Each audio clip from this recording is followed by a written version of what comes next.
Hi, everyone. Mark Lichtenfeld, Chief Income Strategist with the Oxford Club. Welcome to State of the Market. You know, one of the questions I get all the time is, what are the best investment books out there? Now, I have read dozens and dozens of them. I'm a voracious reader. I have been since I was a kid. Now, don't get me wrong. It's not like I was eating paste in the library with my imaginary friends or anything. No, really. I played sports. I played in a band. I just happened to have an insatiable thirst for knowledge, and I really like to read. All right. Anyway, I'll give you a brief rundown of my favorite investment books and why I like them. And I'll start off with one for beginners. Now, one of the best investment books I've ever read, actually, it's one of the best books I have ever read on any subject, is The Richest Man in Babylon by George S. Clason. Now, the copyright on this is 1926, and it is timeless. Now, it doesn't give investing tips. It doesn't tell you to buy stocks with PE ratios below 12 or anything like that, but it teaches important personal finance lessons through stories about a man who rises to great wealth in ancient Babylon, and he does it using common sense techniques. And it's a really quick read. You can finish this in an afternoon, but what you'll learn from this will change the course of your life, especially if you haven't really thought about your financial future or know what steps to take. I cannot recommend this book strongly enough. Now, the next book, also for beginners, literally changed my life. I was 22 years old in a job that I absolutely hated, and I stumbled across Understanding Wall Street by Jeffrey Little. This book explains how various investments work in the simplest of terms. It clearly explains what a stock actually is, what a bond is, how options work. Anything you need to know about Wall Street is in this book, and it's really in the simplest terms, how they trade. It's so easy to understand, and it's a reference you'll go back to again and again, especially as a beginner. I mean, mine is 30 years old, and it's totally dog-eared. I still go back to this even 30 years later. Now, after reading Understanding Wall Street, I had the confidence that I needed to start investing. I'm not going to pretend I was a great investor right out of the gate, but after reading that book, I understood enough to know what I was getting myself into. It's really a great launch pad to reading other books on investing.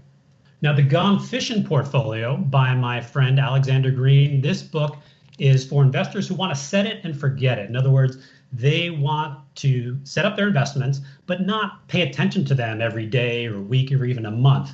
The idea behind the Gone Fishing Portfolio is you set up your portfolio, and once a year you go back and rebalance it. It's really easy to understand, and it clearly explains the logic behind the strategy.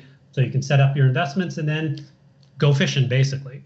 I really liked the book Stocks for the Long Run by Jeremy Siegel. I don't have a copy here with me. It's filled with data that will convince you, if you've ever had any doubts about the stock market, that you should, in fact, be in stocks for the long term.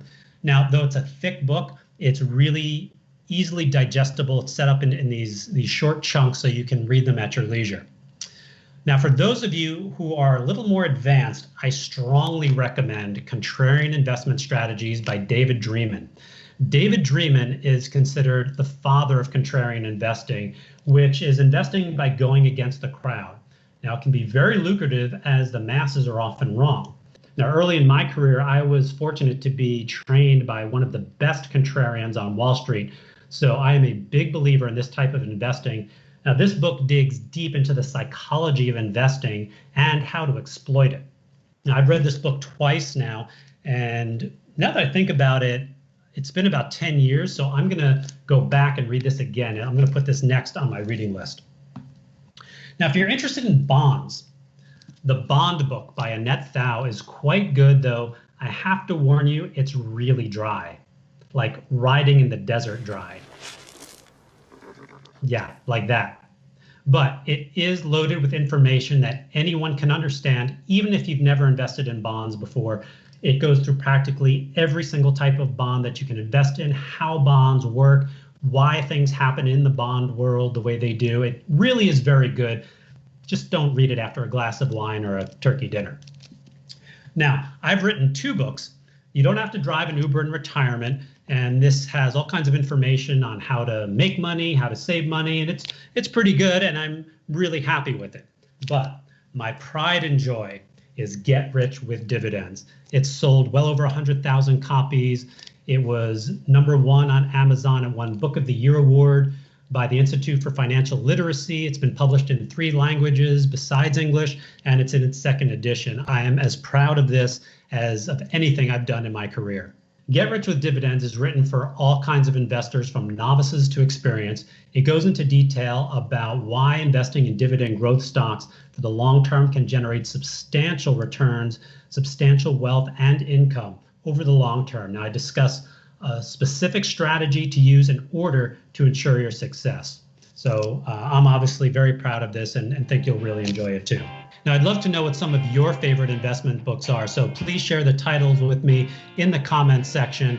And be sure to check out Wealthy Retirement. It's my free newsletter that focuses on personal finance, investing, and generating more income. So click on the link to get signed up absolutely free. All right, thanks for watching State of the Market. I'll see you next week. I'm Mark Lichtenfeld.